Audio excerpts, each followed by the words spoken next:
Hello dear guys, you are welcome to my YouTube channel Rashid Anjum sir. बेटा आज हम लोग पढ़ने वाले हैं मैथमेटिक्स। अच्छा, ये जो हम लोग आज करने वाले हैं वो आपको बोर्ड पे दिखाई दे रहा होगा। ये फैक्टराइजेशन का सॉल्यूशन है और वो भी एक्सरसाइज 14.1 का सॉल्यूशन है।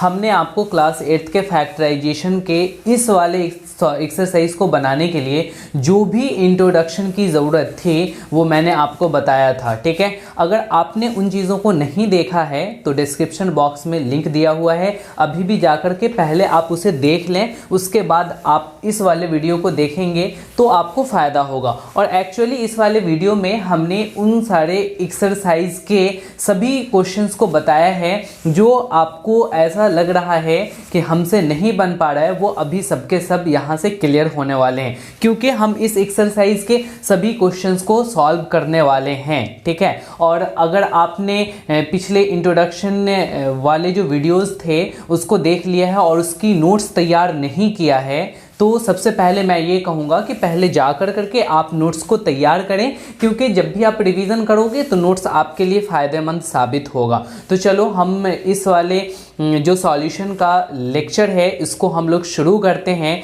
तो सबसे पहले यहाँ पे फैक्टराइजेशन की चैप्टर है, तुम्हें फैक्टराइज करने के लिए कहेगा। तो उससे पहले मैंने आपको बताया था कि फैक्टर्स होता क्या है और बहुत सारी चीज़ें कल डिटेल में हुई थी। तो हम देखते हैं इस एक्सरसाइज में कि पहले क्वेश्चन में क्या कह रहा है। तो चलो, हमारे पास एनसीईआरटी की किताबें हैं, उसमें सबसे पहला जो क्वेश्चन है वो find the common factors of the given term. जो पहले कह रहा है कि find the common factor of given terms. ठीक है, यहाँ पे जो टर्म्स आपके दिए हुए हैं बच्चों, इसका कॉमन फैक्टर्स निकालना है। जिसमें सबसे पहला जो क्वेश्चन है वो आपका इस तरीके से है 12x और कॉमा 36। बिल्कुल 12x और 36, इसका हमें कॉमन फैक्टर निकालना है। एक टर्म में बेटा यहाँ पे 12x हो गया, दूसरा 36 हो गया, इस दोनों का हमें कॉमन फैक्टर निकालना है। तो हम क्या करेंगे कि 12x को ऐसे लिख सकते हैं कि इसको आप फैक्टराइज करो। 12 को आप फैक्टराइज करोगे तो 2 इंटू 2 इंटू 3 लिख सकते हो। 2 2 ज़ा 4, 3 ज़ा 12। अगर आपको ऐसा लिखना नहीं आता है तो चिंता मत करो, इसको ऐसा लिखने का एक तरीका है कि आप 12 को क्या करो कि प्राइम फैक्टर निकाल दो। जैसे कि 2 6 ज़ा 12 और 2 3 ज़ा 6। देखो 2 2 3 आ गया, 2 इंटू 2 इंटू 3 हम लिख सकते हैं। और इंटू में x मल्टीप्लाई है, इन दोनों के बीच में कोई साइन नहीं है, इसका मतलब x मल्टीप्लाई है, तो यहाँ भी हम x मल्टीप्लाई कर देंगे। तो ये सभी के सभी हमारे फैक्टर्स हो गए। किसके फैक्टर्स हो गए? तो 12x के फैक्टर हो गए। चलो उसी तरीके से हम 36 के भी फैक्टर्स को निकाल लेते हैं। देखो इसको निकालने का आसान सा तरीका ऐसे है कि आप इसका प्राइम फैक्टर निकाल लो। जैसे कि 2 से करोगे आप तो 18 होगा, फिर 2 से 9 आएगा, फिर 3 से 3 टाइम्स में करोगे तो 9 आ जाएगा। इट मीन्स कि 2 इंटू 2 इंटू 3 इंटू 3 आएगा। 2 इंटू 2 इंटू 3 इंटू 3। एग्जैक्टली हमने 12x और 36 की फैक्टर्स को लिख लिया। अब कॉमन फैक्टर्स की बात करनी है। जैसे कि इसमें भी 2 है, इसमें भी 2 है, तो बेटा कॉमन फैक्टर्स यहाँ से कौन कौन हुआ, चलो लिखते हैं कॉमन फैक्टर्स। तो देखो यहाँ पे कॉमन फैक्टर्स में सबसे पहले तो ये 2 दोनों में है तो 2 कॉमन हो गया। अच्छा, कॉमा दे करके लिखते हैं। अच्छा, ये वाला भी 2 तो दोनों के पास है, तो फिर हमने एक और 2 लिख लिया। अच्छा, ये 3 भी दोनों के पास कॉमन है, तो हमने क्या किया कि यहाँ पे 3 भी लिख लिया। अब यहाँ पे ध्यान देना कि इसमें x है बट इसमें x नहीं है, तो कॉमन नहीं है तो हम x नहीं लिखेंगे। इसमें ये 3 है बट इसके पास अब 3 नहीं बचा जो कॉमन हो पाए, तो ये 3 भी नहीं लिखेंगे। तो एग्जैक्टली हमें जो कॉमन फैक्टर्स निकलना है आप सबको मल्टीप्लाई कर दो, 2 इंटू 2 इंटू 3 कर दो। देखो 2 2 ज़ा 4, 3 ज़ा 12, यानी कि इस दोनों 12x और 36 के जो कॉमन फैक्टर हैं वो आ गए 12 बच्चों। ठीक है, अब देखो 12 इसके पास भी है, 12 इसके पास भी है, बिकॉज 36 को 12 इंटू 3 लिख सकते हो। चलो, तो आप पे ये पहला का सॉल्यूशन हो गया। अब जो दूसरा क्वेश्चन है उसके सॉल्यूशन के बारे में देखते हैं। जो दूसरा क्वेश्चन है वो है 2y,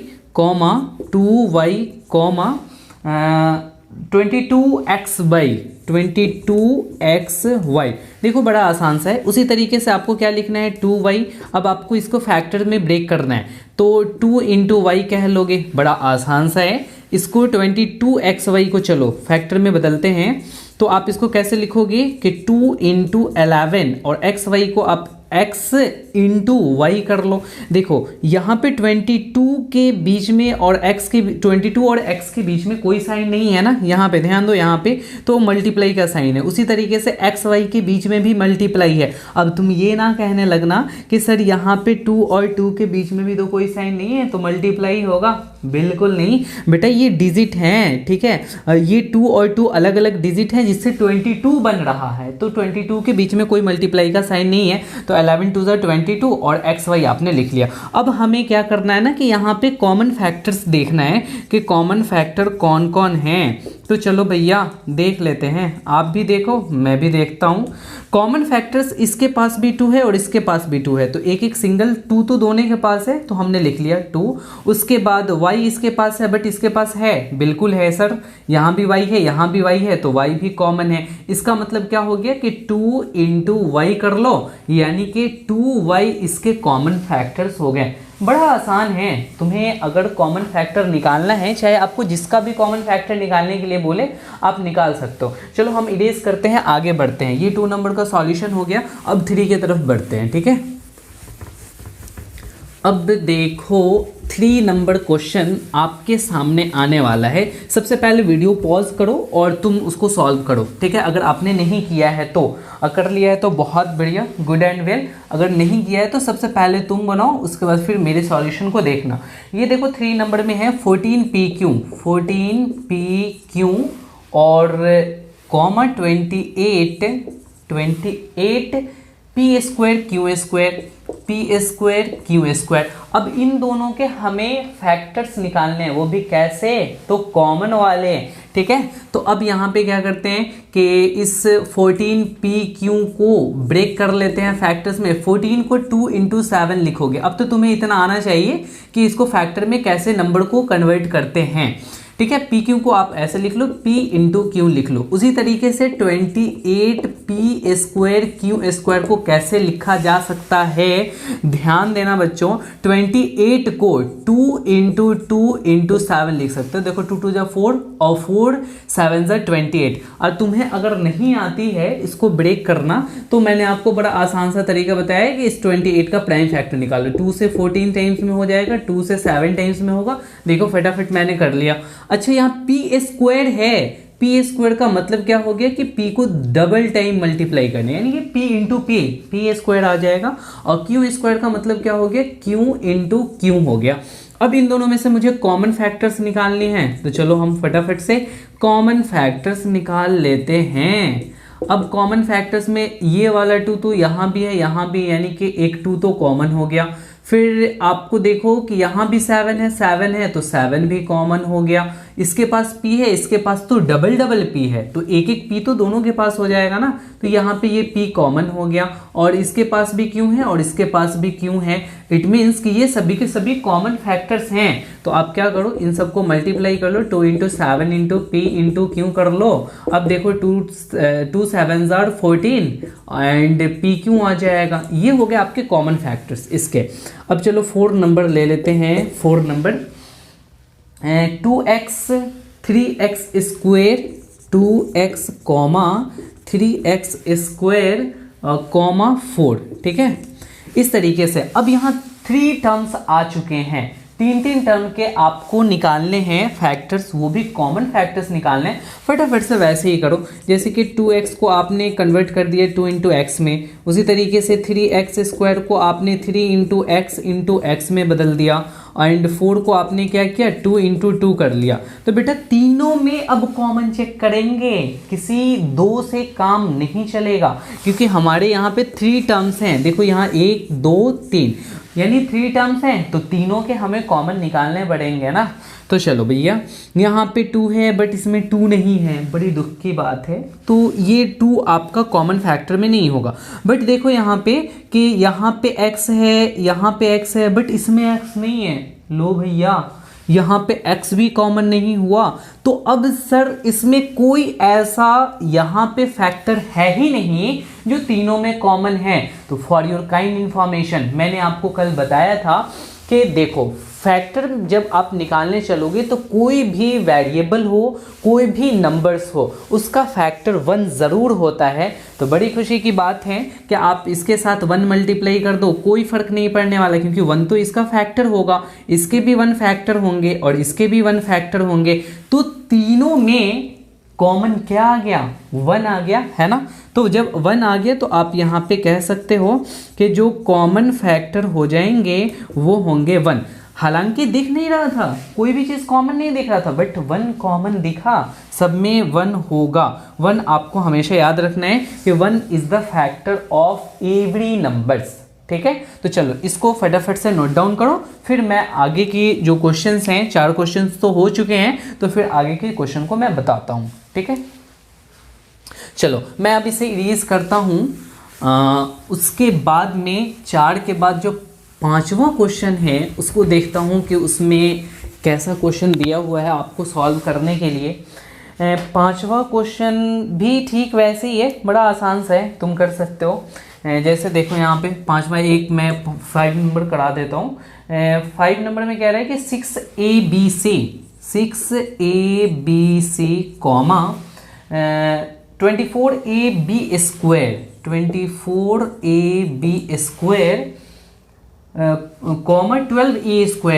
comma 12a square b. देखो बच्चों क्या है ना कि आप 6abc को ऐसे लिख सकते हैं कि 2 × 3 × a × b × c, एग्जैक्टली 2 3 = 6 होगा। उसी तरीके से 24ab स्क्वायर को लिख सकते हो कि 2 × 2 × 2, देखो 2 2 4 2 8 3 24। अगर आपको नहीं आता तो मैंने प्रोसेस बताया है, प्राइम फैक्टर से जाकर करके वहाँ आप निकाल लोगे। अब यहाँ पे a मल्टीप्लाई है और b स्क्वायर का मतलब कि 2 टाइम्स b हो जाएगा। अच्छा अब मैं लिखने चला 12a स्क्वायर b। 12 को हम कैसे लिखेंगे? 2 × 2, 2 2 4 3 12, ठीक है। a स्क्वायर मतलब हो जाएगा a × a और b होगा। अब इन तीनों में हमें कॉमन फैक्टर्स चाहिए, तो आप लिख सकते हैं कॉमन फैक्टर्स। तो चलो भैया कॉमन फैक्टर्स कौन कौन से हो जाएंगे? तो यहाँ भी 2, यहाँ भी 2, यानी कि ये 2 तो सब में है, तो यहाँ पे आप 2 लिख लोगे, ठीक है। 3 इसके पास है, तीनों के पास 3 है, तो हम यहाँ पे 3 भी लिख लेंगे। 3 के बाद a है, a सबके पास है, a भी लिख लेंगे। b सबके पास है, एग्जैक्टली b है। c सबके पास है, नहीं है, यहाँ c नहीं है, यहाँ c नहीं है, तो नहीं होगा। तो अब हम क्या करेंगे? 2 × 3 × a × b, इट मीन्स कि 2 3 = 6ab। 6ab इसके क्या हो जाएंगे? कॉमन फैक्टर्स हो जाएंगे। तो 6ab इसके पास भी होगा, 6ab इसके पास भी होगा, 6ab इसके पास भी होगा फैक्टर्स में। तो ये रहा आपका क्वेश्चन नंबर 5, ठीक है। तो इसमें टोटल 8 क्वेश्चंस हैं। तो अब हमारे ख्याल से जो भी आगे क्वेश्चंस हैं वो आप आसानी से सॉल्व कर लोगे। ये बहुत मेरी तरफ से बड़ा आपके सॉल्यूशंस थे और हिंट्स थे आगे के क्वेश्चंस को करने के लिए। चलो तो अब हम लोग पहले में जितने भी हैं हम उम्मीद करते हैं कि आप कर लेंगे, और अगर आपसे नहीं हो पाएगा तो फिर हमें कमेंट सेक्शन में बताएंगे, फिर मैं आपको वो चीज़ बता दूंगा, ठीक है। अब चलो सेकंड नंबर क्वेश्चन पे हम लोग मूव करते हैं, ठीक है। अब सेकेंड नंबर क्वेश्चन क्या कहता है? देखो जो बच्चा मैंने कल इंट्रोडक्शन पढ़ाया था इस वाले एक्सरसाइज का, अच्छे से मन लगा करके किया होगा, नोट्स वगैरह बनाया होगा, या मेरे टेलीग्राम चैनल से जाकर करके लिंक से वहाँ से नोट सेक्शन से वो अपनी कॉपी में नोट कर लिया होगा और रिवाइज किया होगा। उससे तो शायद ही कोई क्वेश्चन ऐसा होगा जो नहीं बने, ठीक है। अगर तब भी नहीं बनता है तो उसके लिए तो मैंने सॉल्यूशन लेकर करके आज आया ही हूँ। चलो अब हम सेकंड नंबर देख लेते हैं। तो इसीलिए बच्चों ये कहा जाता है कि आप मन लगा करके पढ़ेंगे तो समझ में तो आएगा ही। Factorise the following, factorise the following expressions, ठीक है। यहाँ पे इसे हमें क्या करना है? फैक्टराइज करना है, जिसमें सबसे पहला है यहाँ पे जो सबसे पहला है वो है 7x माइनस 42, 7x माइनस 42। देखो अब हमें क्या करना है ना कि इसे फैक्टराइज करना है। तो फैक्टराइज करने का मतलब क्या हुआ कि इसको फैक्टर के प्रोडक्ट के फॉर्म में लिख देना है, यही तो मैंने बताया था। अच्छा अब इसको कैसे करेंगे, तो सबसे पहले हमें कॉमन फैक्टर चाहिए। मैंने फैक्टराइजेशन के मेथड बताए थे। सबसे पहला जो मेथड था वो बच्चों कौन सा था, तो कॉमन फैक्टर को बाहर निकालते थे। कॉमन फैक्टर निकाल कर करके आप फैक्टराइज कर सकते हैं। जो सेकंड मेथड मैंने बताया था वो बताया था बेटा कि ग्रुपिंग का मेथड होता है। अगर केवल कॉमन निकालने से नहीं होता, यानी कि डायरेक्टली आपका कॉमन नहीं निकल रहा होता, तो हम लोग ग्रुपिंग करते हैं, फिर ग्रुपिंग कर कर करके वहाँ से फैक्टराइज कर रहे होते हैं। अगर तुम्हें ये चीज़ें नहीं पता है कि कॉमन फैक्टर्स कैसे निकलेंगे, तो अभी अभी मैंने बहुत सारे क्वेश्चंस को सॉल्व किया है, यहाँ से भी समझ सकते हो, वरना जा करके वहाँ से तुम हमारे लेक्चर को देख सकते हो। तो चलो अब हम क्या करते हैं ना कि 7x के हम लोग फैक्टर को ब्रेक करते हैं, तो 7 इंटू एक्स लिख सकते हैं। 42 के फैक्टर्स को हम लोग ब्रेक करेंगे तो क्या करेंगे, 2 3 जा 6 और 6 7 जा 42। अब दोनों में जो कॉमन फैक्टर्स हैं, ये चीज़ तुम्हें पहले मैंने बता दिया है कि कैसे निकलेगा। अब कॉमन फैक्टर्स बेटा दोनों में 7 है, तो 7 कॉमन फैक्टर हो गया। तो अब हमारा जो काम है ना 7x माइनस 42 में, मेरा काम बस इतना ही है कि दोनों में कॉमन फैक्टर कौन है, तो 7 है, तो 7 को हम लोग बाहर निकाल लेंगे, फिर ब्रैकेट शुरू करेंगे। अब ब्रैकेट में जब हमने पहले वाले टर्म से 7 को बाहर निकाल लिया, क्या बचा, x बचा, तो हम x लिख लेंगे, माइनस के जगह माइनस लिखेंगे। 42 में से 7 कॉमन निकल गया, तो 7 6 जा 42 होता है, तो 7 6 जा 42 होता है, तो यहाँ पे 6 हो जाएगा। देखो ना 7 6 जा 42 हो जाएगा। तो आपने यहाँ पे बात समझ लिया। अच्छा चलो ये 1 नंबर के बाद अब हम चलते हैं सेकंड नंबर क्वेश्चन। जो सेकंड की फैक्टराइजेशन है वो 6p minus 12q, 6p minus 12q है। अब हमें इसे फैक्टराइज करना है, तो वही बात हो जाएगी। अब तुम डायरेक्टली सीखो, डायरेक्टली कैसे कॉमन निकालते हैं ये तुम्हें आ जाना चाहिए। सबसे पहले देखो, अगर आपको डायरेक्टली में भी दिक्कत होती है ना, तो 6 के टेबल में देखो क्या 12 आता है, यस आता है। इसका मतलब कि 6 जो है वो उसके कॉमन फैक्टर में से होंगे। तो यहाँ पे हम 6 कॉमन निकाल लिए। इसमें p है बट इसमें q है, तो दोनों में p q तो कॉमन होगा नहीं। तो हम क्या करेंगे, ब्रैकेट शुरू करेंगे। पहले में से जब हमने 6 को बाहर निकाल लिया, तो यहाँ पे केवल और केवल p बचा, तो हम उसको p लिखेंगे, माइनस के जगह हम यहाँ पे माइनस लिखेंगे। 12, अब इसमें से हमें जो कॉमन निकाल लिया उसको छोड़ करके यहाँ पे लिखना है। तो 12 में से 6 निकाल लिया तो 6 बचा, नहीं ऐसा नहीं करेंगे कि 12 में से 6 गायब हुआ तो 6 बच गया। यहाँ जोड़ने घटाने का प्रोसेस नहीं है, ध्यान दो। यहाँ जो 12 है उसमें से अगर आपने 6 कॉमन फैक्टर निकाल लिया तो केवल 2 बचा, क्योंकि 6 2 जा 12, यानी कि 2q यहाँ पे बच जाएगा। वैसे भी देखो ना, आप 12 को कैसे लिखोगे, 2 इंटू 6 लिखोगे। तो जब आपने 6 को बाहर निकाल लिया तो केवल और केवल क्या बचने वाला है, 2 ही बचने वाला है ना, एग्जैक्टली। तो ये हो गया आपके सेकंड नंबर। अब चलो यहीं पे हमने थर्ड नंबर क्वेश्चन को फैक्टराइज कर लेते हैं। जो थर्ड में बोल रहा है 7a square plus 14a, 7a square plus में 14a है। तो यहाँ पे देखो आप क्या करोगे, 7 के टेबल में 14 आता है, इसका मतलब 7 तो दोनों के पास होगा, 7 कॉमन हो जाएगा। तो इसमें से आपने 7 निकाल लिया तो क्या बचे। अच्छा एक चीज देखो, जब आपने 7 निकाल लिया, इसके पास a स्क्वायर है, इसके पास a है, यानी a स्क्वायर कहने का मतलब a into a, double a है इसके पास सिंगल है। तो दोनों के पास एक एक तो जरूर है। भले अगर मैं ये कहूं कि दोनों के पास 2 है तो गलत, इसके पास तो सर एक ही है। तो देखो बेटा यहाँ पे ये इसके पास एक है तो एक तो इसके पास है, बहुत अच्छी बात है कि इसके पास 2 है, तो दोनों में से एक कॉमन हो जाएगा, सिंगल ए कॉमन होगा। तो अब यहाँ पे देखो 7a निकल गया, तो एक a आपने बाहर निकाल लिया तो सिंगल a बचा, प्लस के जगह प्लस लिखोगे। 14 में से आपने 7 निकाल लिया तो 2 बचा, क्योंकि 7 2 14 होता है और a तो आपने बाहर कर लिया। बस ये देखो, ये फैक्टराइजेशन इसका कंप्लीट हो गया। यहाँ पे 1 2 और यहाँ पे 3 फैक्टर्स, यहाँ पे टोटल के टोटल कितने फैक्टर्स आ रहे हैं, तो टोटल 3 फैक्टर्स आ रहे हैं। अच्छा फोर्थ नंबर अब हम लोग देख लेते हैं, फोर्थ नंबर की फैक्टराइजेशन। फोर्थ में कह रहा है -6z, यस यहाँ पे निगेटिव पहले है, -6z और plus 20z Z cube, yes, plus 20 Z cube, इस तरीके से है। अब हमें इसको फैक्टराइज करना है। तो यहाँ पे देखो, अगर आपको पता चले तो 16 के टेबल में ये नहीं आता है तो 16 नहीं होगा, तो 16 को आप ब्रेक करो। तो 16 को जब आप ब्रेक करोगे तो 2 8 जा 16, तो 8 इसके पास है बट इसके पास नहीं है, तो 3 से ये कट रहा है, नहीं कट रहा है। 4 से ये डिवाइड हो रहा है सर, 4 4 जा 16, तो 4 से ये डिवाइड हो रहा है, तो एग्जैक्टली 4 4 से दोनों डिवाइड हो जा रहे हैं, तो 4 तो कॉमन होगा। इसके पास सिंगल जेड है, इसके पास ट्रिपल जेड है, तो यहां से सिंगल जेड भी कॉमन होगा। तो अब यहां पे क्या बचेगा, माइनस है तो माइनस बचा रह जाएगा।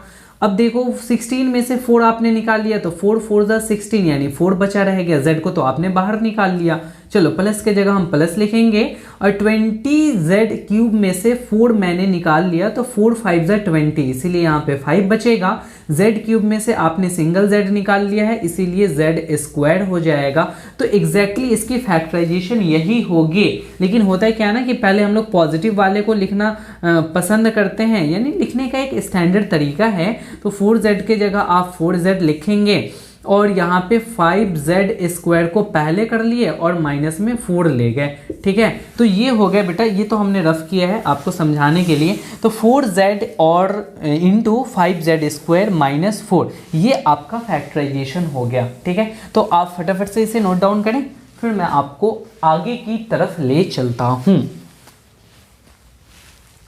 चलो ठीक है, हम लोगों ने यहाँ तक 4 कर लिया है। अब 4 के बाद 5th क्वेश्चन को देखते हैं, या अगर 5th आसान होगा तो स्किप कर दिया जाएगा, और जो थोड़ा सा डिफिकल्ट लगेगा उस वाले क्वेश्चन को लेकर करके बनाया जाएगा। 4th नंबर के बाद जो 5th नंबर है वो 5th बहुत आसान है। 5th के बाद जो 6th है, 6th हाँ देख लो, आप क्या करो ना कि 5th 6th बन जाएगा, 7th देख लो, 7th देख लो। 7th में यहाँ कह रहा है कि 10a square minus 15b square, 10a square minus 15b square plus 20c square, plus 20c square. अब सब में से मुझे कॉमन निकालना है। तो देखो इसमें क्या करोगे कि इसमें 10 में भी 5 है, 15 में भी 5 है, 20 में भी 5 है। आप देखोगे 10 से ये ना कटता है, ना ही 20 कटता है, इसका मतलब 10 का फैक्टर और क्या लिख सकते हो बेटा, तो 2 5 जा 10। तो आप पहले बड़े वाले को चेक करो, हाईएस्ट कॉमन फैक्टर को। तो 5 से तो सब डिविजिबल है, इसीलिए 5 सब में कॉमन होगा। इसके पास डबल ए है, इसके पास डबल बी है, डबल सी है, यानी किसी के पास कोई भी अब कॉमन नहीं बचा। तो हम लोग ब्रैकेट शुरू कर देंगे। जब आप 10 में से 5 कॉमन निकाल लेते हो तो 5 2 जा 10, तो 2 बचेगा, और यहाँ पे ए स्क्वायर तो बचा रह गया, ठीक है। अब माइनस की जगह माइनस करेंगे, 15 में से आपने 5 निकाल लिया तो क्या बचेगा बेटा, यहाँ पे 3 बचेगा। फिर बी स्क्वायर तो रह गया, क्योंकि बी स्क्वायर तो कॉमन नहीं निकला। अच्छा, प्लस के जगह प्लस करेंगे। अब 20 में से आप 5 को निकाल लिए तो 5 4 जा 20 और सी स्क्वायर रह गया। यही हमारा एग्जैक्टली 7 नंबर का फैक्टराइजेशन हो गया। आपको 3 टर्म्स हो, 2 टर्म्स हो, फैक्टराइजेशन करना बड़ा आसान है। अब आगे जो होगा क्वेश्चन, वहाँ 4 टर्म्स वाले भी होंगे, जो हमने आपको ग्रुपिंग से बताया था कि कैसे करेंगे। अच्छा, उसके बाद हम लोग एक निगेटिव वाला है, फिर से आप 7 नंबर तो हमने आपको बता दिया ना। हाँ, 8 नंबर देख लो, उसमें निगेटिव है, वो आप 8 नंबर को कैसे करोगे, इसको मैं इरेज कर देता हूँ। यहाँ पे 8 नंबर का सॉल्यूशन करते हैं। 8 में बोला है -4a स्क्वायर, -4a स्क्वायर और प्लस 4ab और -4ca। देखो आप सब में देख रहे होगे कि 4 इसके पास भी है, इसके पास भी, इसके पास भी है, तो 4 तो एग्जैक्टली कॉमन हो गया। ए तीनों के पास है, यहाँ सिंगल ए है, सिंगल ए है, डबल ए है, तो सिंगल सिंगल तो सबके पास है, तो हम यहाँ ए भी कॉमन निकाल लेंगे। अब बी इसके पास है, इसके पास नहीं है, तो अब वो बी कॉमन नहीं निकलने वाला, सी भी कॉमन नहीं निकलने वाला। तो अब यहाँ पे जो जो चीज़ हमने निकाल लिया कॉमन, उसको छोड़ के क्या बचा इसमें, यहाँ से आपने 4a स्क्वायर में से 4a निकाल लिया, तो माइनस तो बचा रह गया, और ए स्क्वायर में से ए निकाला तो आपका ए भी बचा रह गया। अब देखो यहाँ प्लस के जगह प्लस करोगे, 4a आपने निकाल लिया है तो केवल और केवल b बचा, और माइनस की जगह माइनस देंगे, 4 आपने निकाल लिया और a निकाल लिया तो केवल और केवल क्या बचा रह गया, c बचा रह गया। लो ये 8 नंबर का सॉल्यूशन हो गया। तो 8 नंबर भी बड़े आसानी से आपने सॉल्व कर लिया। तो दैट डजंट मैटर कि वहाँ पे कितने टर्म्स हैं कितने टर्म्स नहीं हैं। आपको अगर एक बार कॉन्सेप्ट पता चल गया ना कि कैसे हमें सॉल्व करना है, अप्रोच क्या है इस क्वेश्चन को करने का, चाहे आप कितने भी प्रेशर कितने भी टेंशन में क्यों ना रहो, बड़े आसानी से क्वेश्चन को फोड़ रहे होगे। तो चलो हमारे साथ जुड़े रहो, पढ़ते रहो। और मैं इसी बीच में आपसे थोड़ा सा एक बात ये कह लूँ कि अगर हमारे पढ़ाने का तरीका आपको अच्छा लग रहा है, वाकई आपको चीज़ें समझ में आ रही है, तो हमारे इस वीडियोस को आप लाइक तो कर ही दो और साथ में अपने फ्रेंड्स के साथ शेयर भी कर दो, ठीक है। और शेयर करने के बाद में आप इत्मीनान से पढ़ो, कोई दिक्कत नहीं है, आपके फ्रेंड्स भी पढ़ेंगे, उसमें भी कोई बुराई नहीं है, वो भी हमसे पढ़ेंगे। अब देखो धीरे धीरे हम लोगों की जो ये फैमिली है ना, ये यूट्यूब फैमिली धीरे धीरे हम लोगों की बढ़ती जाएगी। आपकी जो ये क्लास है, इसके जो मेंबर्स हैं वो धीरे धीरे बड़े होते जाएंगे। सो डोंट वरी, हम आपके साथ हैं। अभी आप तो 8th क्लास में हैं, 9th पढ़ेंगे, 10th पढ़ेंगे और आगे भी न जाने कहाँ तक हमसे आप पढ़ते रहेंगे। इसीलिए मेहनत करो, मेहनत का अल्टरनेटिव कोई भी नहीं है। चलो अब 8 नंबर के बाद आई थिंक मैं यहाँ पे देख रहा हूँ कि 9 नंबर में वो आपसे हो जाएगा बेटा, बस उसमें कॉमन निकालने वाली बात है, तो आप वहाँ कॉमन निकाल लोगे। 10 नंबर भी बड़ा आसान है, 10 भी आप कर लोगे। तो चलो अब हम लोग 3rd नंबर क्वेश्चन पे चलते हैं। जो 3rd नंबर क्वेश्चन है वो क्या है उसको देखो। अब 3rd नंबर क्वेश्चन, हाँ इसको भी तो इरेज करना पड़ेगा 3rd नंबर क्वेश्चन के लिए। चलिए अब 3rd नंबर क्वेश्चन में केवल और केवल बोल रहा है कि वो आपको फैक्टराइज करने के लिए कह रहा है कि आप फैक्टराइज करो। तो 3rd नंबर में जो सबसे पहला क्वेश्चन है वो हमारे पहले क्वेश्चन ये रहा, x square plus x y plus 8x, x y plus 8x और प्लस 8y। देखो देखो बच्चों, ये क्वेश्चन आपके बोर्ड पे है।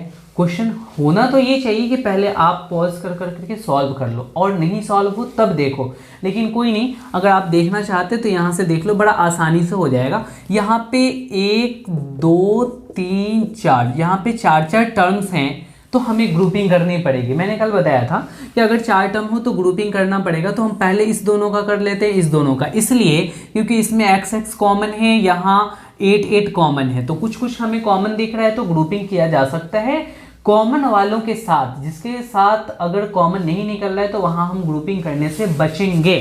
चलो अब इस दोनों में अगर आप कॉमन निकालोगे तो यहाँ डबल x है, सिंगल x है, तो x तो कॉमन हो ही गया। तो फिर यहाँ पे क्या बचा, यहाँ पे केवल x बच गया, प्लस के जगह प्लस लिखेंगे, x आपने निकाल लिया तो क्या बचा बेटा, y बचा। अब इस दोनों में आप देखो प्लस 8 दोनों के साथ है तो प्लस 8 निकाल लेंगे कॉमन। अब यहाँ क्या बच गया, तो यहाँ केवल x बचा और प्लस के जगह प्लस लिखेंगे और y के जगह यहाँ पे y लिख लेंगे, बिकॉज 8 तो बाहर कॉमन निकल चुका है। अब इसके बाद क्या करेंगे, ध्यान देना, x प्लस, ये देखो एक टर्म यहाँ है, दूसरा टर्म यहाँ है। अब इन दोनों में से हम क्या करेंगे कि x प्लस वाई इसके साथ भी फैक्टर है, x प्लस वाई इसके साथ भी फैक्टर है, तो ये कॉमन फैक्टर हो गया। तो हम x प्लस वाई को फिर से कॉमन निकाल लेंगे और क्या करेंगे, यहाँ x बच गया, देखो x प्लस वाई मैंने बाहर निकाला तो एक फैक्टर x बच गया, प्लस में यहाँ x प्लस वाई को निकालने के बाद में 8 बच गया। तो यही एग्जैक्टली हमारा आंसर हो गया। तो आपके यहाँ पे 2 फैक्टर इस पूरे के पूरे अलजेब्रिक एक्सप्रेशन से निकल करके आए हैं, वो एक x प्लस वाई है, दूसरा x प्लस 8 है, ठीक है। अच्छा देखो, अब तुम लोग जो नोट कर रहे होगे उसमें आप लोग अंडरलाइन नहीं देना, या फिर आप क्वेश्चन को सॉल्व करते वक्त भी अंडरलाइन नहीं देना। ये सारी चीज़ें मैं आपको बस समझाने के पर्पज से बताता हूँ। अच्छा 1 नंबर के बाद 2 नंबर, इसमें थोड़े से अच्छे क्वेश्चन हैं, इसीलिए मैं आपको कोशिश करता हूँ कि सबके सब क्वेश्चन करा दूँ। यहाँ पे देखो 15xy और -6x, फिर है +5y और -2। बेटा इसको सॉल्व करना है। अब हमारी सबसे प्रायोरिटी ये है कि ग्रुपिंग किया जाए। अब किसको किसके साथ ग्रुपिंग किया जाए, तो यहाँ पे देख लेना, यहाँ पे x है, इन दोनों के साथ तो ग्रुपिंग बहुत अच्छे से हो जाएगा बिकॉज इन दोनों के पास कॉमन फैक्टर हैं। अच्छा, इन दोनों के पास कोई कॉमन फैक्टर दिख नहीं रहा है, बट दोनों के पास 1 तो कॉमन फैक्टर हो सकता है, तो इन दोनों को भी हम ग्रुपिंग कर सकते हैं। तो फाइनली देखो यहाँ पे आप 6 और 15 में क्या कॉमन ले सकते हो। देखो 6 के टेबल में 15 आता है, नहीं आता है, तो 6 को आप क्या करो, यहाँ पे ध्यान दो, 6 को आप क्या करो कि 2 पार्ट में ब्रेक कर दो, 2 3 या 6। पहले बड़ा वाला चेक करना, 3 से 15 कट रहा है, 3 से 6 भी डिवाइड हो रहा है, इसका मतलब कि 3 हाईएस्ट कॉमन फैक्टर में से आएंगे। अब यहाँ पे 3 कॉमन हो गया, दोनों के पास x है तो x भी कॉमन हो गया, तो यहाँ पे क्या बचा, जब आपने 3 को कॉमन निकाल लिया तो यहाँ पे 5 बचा, ठीक है, और यहाँ x भी निकाल लिया है तो यहाँ y बचा, माइनस की जगह माइनस करोगे, जब इसमें से 3 बाहर निकला क्या बचा, तो यहाँ पे बच गया 2, क्योंकि 3 2 6 होता, x तो यहाँ निकल चुका है, ब्रैकेट बंद कर देंगे। अच्छा, आगे यहाँ पे देखो, हम यहाँ पे क्या करते हैं कि 5y-2 है, 5y-2 है, तो दोनों में से हम +1 अगर कॉमन निकाल लेते हैं तो इसके सेहत पे कोई असर पड़ने वाला नहीं है, क्योंकि इससे तो हम 1 कॉमन निकाल ही सकते हैं, 1 तो हर एक का फैक्टर होता है। तो यहाँ पे क्या हो जाएगा बच्चों, 5y-2 रह जाएगा। अब एग्जैक्टली आप ध्यान दो कि इस वाले टर्म में से और इस वाले टर्म में से क्या क्या कॉमन है, तो 5y-2 है, तो 5y-2 हो गया, और इधर क्या हो गया, तो इधर हो गया 3x, इसमें बचा रह गया, और इसमें आपने ये निकाल लिया तो +1 बचा रह गया। एग्जैक्टली ये आपके इसके आंसर हो गए, ये second number, note down please. अब क्या करते हैं कि हम चलते हैं, सेकंड नंबर हो गया तो थर्ड नंबर की तरफ मूव करते हैं। देखो ये बहुत छोटा सा एक्सरसाइज है, और आपने ध्यान लगा करके किया तो एक भी क्वेश्चन आपसे बाहर नहीं होगा। चलो अब हम लोग तीसरा नंबर क्वेश्चन को देख रहे हैं। तो तीसरे नंबर क्वेश्चन में कह रहा है ax + by - ay, ax + by - ay और -by। पहले हम सोचेंगे कि ये जो ग्रुपिंग है इन दोनों में हम करते हैं तो क्या हमारे क्वेश्चन सॉल्व हो रहे हैं। तो देखो दोनों में कोई भी चीज़ कॉमन नहीं दिखाई दे रहा, इन दोनों में तो y कॉमन दिख रहा है, बट इन दोनों में कुछ भी कॉमन नहीं दिख रहा है, तो हमें ग्रुपिंग करना पड़ेगा। अब आपको मैंने ग्रुपिंग का तरीका बताया हुआ है, a + b + c d। तो देखो यहाँ पे पहले दोनों से कॉमन ले लो, ठीक है, ग्रुपिंग कर लो। फिर अगर आपको पहले दूसरे से और तीसरे चौथे से नहीं हो पा रहा है तो पहले तीसरे और दूसरे चौथे से ग्रुपिंग करो। अगर इससे भी बातें नहीं बन रही हैं, हालांकि इसमें बात बन जाती है, तो आप पहले चौथे और दूसरे तीसरे से ग्रुपिंग कर लो। ये चीज़ मैंने ऑलरेडी बता रखा है। तो यहाँ पे देखो, तो मैं ये चाह रहा हूँ कि पहले तीसरे से और दूसरे चौथे से अगर मैं करना चाहूँ, 1 मिनट मैं क्वेश्चन देख लेता हूँ। थर्ड नंबर का ax + by, थर्ड नंबर का ax + bx। यहाँ पे तुम्हें क्वेश्चन को थोड़ा सा सुधारना पड़ेगा, ax + bx, ठीक है। अब यहाँ पे हमारा क्वेश्चन सही हुआ।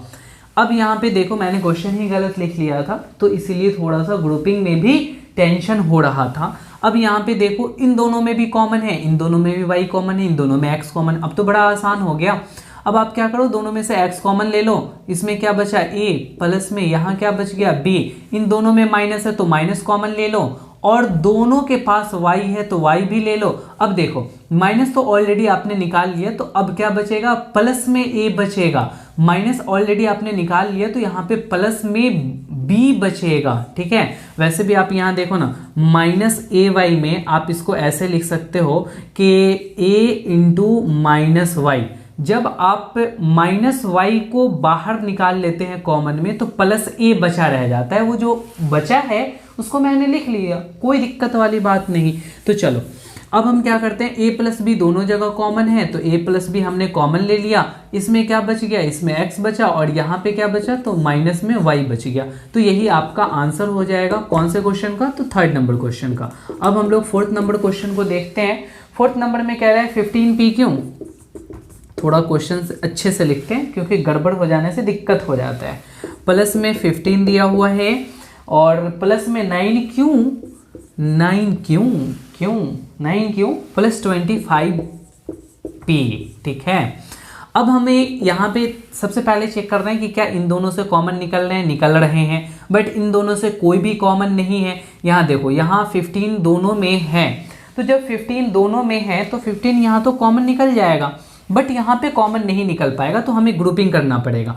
अगर मैं इसका इसके साथ ग्रुपिंग कर दूं तो Q यहाँ भी है, यहाँ भी है। 15 और 25 में कॉमन 5 का होता है फैक्टर जो निकल जाएगा। तो हम ऐसा कर लेते हैं कि 15 PQ के साथ में क्या लिखते हैं, 9Q को लिखते हैं, और प्लस में 15 के साथ में हम 25P को लिख लेते हैं। अब देखो आप इस दोनों में कॉमन निकालो, देखो 9 के टेबल में आ रहा है, नहीं आ रहा है, तो 9 का आप फैक्टर करो तो 3 3 जा 9, देखो तो 3 दोनों में आ रहा है, बिल्कुल आ रहा है, तो 3 आपका फैक्टर कॉमन हो गया। दोनों में Q है तो Q भी कॉमन हो गया। क्या बचा, 3 5 जा यानी कि 5 बचा, और Q निकल चुका है तो यहाँ पे P बचा रह गया, प्लस में 3 3 जा 9 यानी कि 3 बचा, Q तो बाहर निकाल लिया। आप यहाँ पे देखो 5 दोनों में प्लस 5 दोनों में कॉमन है, तो यहाँ पे 3 बचेगा और यहाँ पे 5P बचेगा। एग्जैक्टली देखो 5P plus 3, 5P plus 3 both are same, तो आप यहाँ पे क्या करोगे 5P प्लस 3। बेटा जोड़ने में आप शुरू में और आखिरी में अगर ऑर्डर चेंज करते हो तो कोई दिक्कत वाली बात नहीं है। अब तुम्हें मान लो कि जूता पहनना है राइट एंड लेफ्ट, आप चाहे राइट पहन लो चाहे लेफ्ट पहले पहन लो, कोई फर्क पड़ता, बिल्कुल नहीं पड़ता। वैसे ही एडिशन में होता है कि आप किसी को भी ऑर्डर में पहले रख सकते हो, ठीक है, बट सब्सट्रैक्शन में ऐसा नहीं करते, ठीक है। अगर मान लो कि तुम्हें टाई पहननी है और शर्ट पहननी है, तो पहले किसे पहनोगे, पहले टाई ही पहन लेंगे, उसके ऊपर से शर्ट डालेंगे, ऐसा तो बिल्कुल नहीं करने वाले।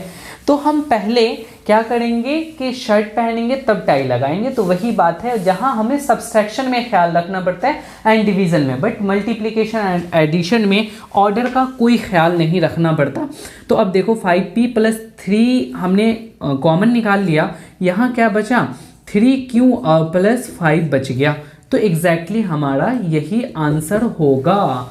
ख्याल भी किसका रखना है, वो आपको ध्यान में रखना है, ठीक है। तो ये हो गया 4th नंबर क्वेश्चन, आप इसे नोट डाउन करें। अब एक क्वेश्चन और है मेरे साथ, उसको भी मैं बता देता हूँ। ये 3rd नंबर क्वेश्चन हो गया, 4th नंबर भी हो गया, तो 3rd एंड 4th के बाद जो लास्ट वन बचा है वो है 5th नंबर, और इस 5th नंबर का सॉल्यूशन ये रहा आपके साथ। पहले मैं क्वेश्चन लिख लेता हूँ, z minus 7 plus 7xy plus 7xy minus x y z, ठीक है। अब क्या है ना कि हमें कॉमन लेना है, तो कॉमन इन दोनों में कॉमन तो दिख रहा है, अच्छा इन दोनों में कॉमन नहीं है बट इन दोनों में कॉमन है, जैसे y कॉमन है, x कॉमन है, ठीक है, एक्स वाई कॉमन है, तो आप इन दोनों में कॉमन डायरेक्टली तो दिख नहीं रहा, बट यहाँ पे आप 1 कॉमन फैक्टर के तौर पे ले सकते हैं। अब इसमें भी कॉमन नहीं निकलता, इसमें भी कॉमन नहीं निकलता, तो मुझे ग्रुपिंग करना पड़ता, बट एक जगह से मुझे कॉमन निकल रहा है, तो मैं पहले ये देख लूंगा, चेक कर लूंगा कि क्या 1 फैक्टर निकालने से क्या दोनों तरफ बात बन सकती है। चलो हम लोग देखते हैं।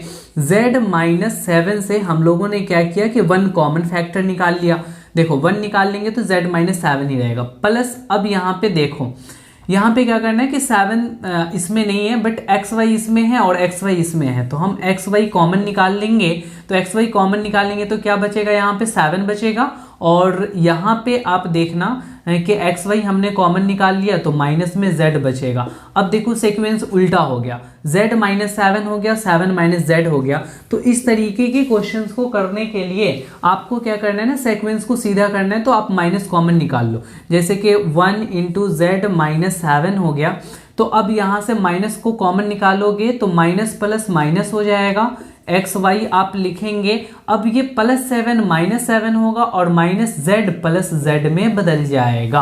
आपको ये बात ध्यान रखना है कि जैसे ही माइनस कॉमन निकाल कर करके यहाँ पे मल्टीप्लाई करेंगे तो सब साइन चेंज कर जाएगा, प्लस माइनस में बदल गया, प्लस माइनस में बदल गया, माइनस प्लस में बदल गया, ठीक है। अच्छा यहाँ पे आप देखो कि मल्टीप्लाई करो, माइनस माइनस तो बिल्कुल प्लस आने वाला है, ठीक है, और यहाँ पे माइनस प्लस, ठीक है, तो यहाँ माइनस आ रहा है, तो इन चीज़ों से भी आप देख सकते हो और समझ सकते हो। तो अब यहाँ पे देखो दोनों में z माइनस 7 और z माइनस 7, तो z माइनस 7 दोनों में कॉमन हो गया, यहाँ क्या बचा बच्चों, तो 1 माइनस एक्स वाई बच गया। तो एग्जैक्टली आपका आंसर यही हो गया, z minus 7 into 1 minus x y. तो यहाँ तक आपकी टोटल पूरे सॉल्यूशन थे। कौन से सॉल्यूशन? तो एक्सरसाइज 4.1 का मैंने लगभग मैक्सिमम क्वेश्चंस को कराने की कोशिश की और आप थ्रू आउट इसको देखें। थैंक यू इस चीज़ को देखने के लिए। और मैं आपको बता दूं कि इसकी भी जो सॉल्यूशन है, यानी पूरे एक्सरसाइज की सॉल्यूशन, मैंने डिस्क्रिप्शन बॉक्स में एक लिंक दिया हुआ है, ठीक है। वहां जाकर के आप क्लिक करेंगे, मेरे Telegram channel Rashid Anjum sir पे आप पहुंच जाएंगे और डायरेक्टली वहां पीडीएफ आपके साथ होगा। उस पीडीएफ को आप ओपन करेंगे, हर एक क्वेश्चंस के सॉल्यूशन वहां से आप देख सकते हैं और समझ सकते हैं, ठीक है। तो आज की क्लास यहीं तक। फिर अब हम लोग इस एक्सरसाइज के बाद जो एक्सरसाइज 14.1 है, इसके बाद हम 14.2 का सॉल्यूशन करें, उसके इंट्रोडक्शन को देखेंगे, फिर सॉल्यूशन की तरफ बढ़ेंगे। तो आज की क्लास यहीं तक। Okay bye. आप सबको मेरा सलाम, आदाब, सत श्री अकाल।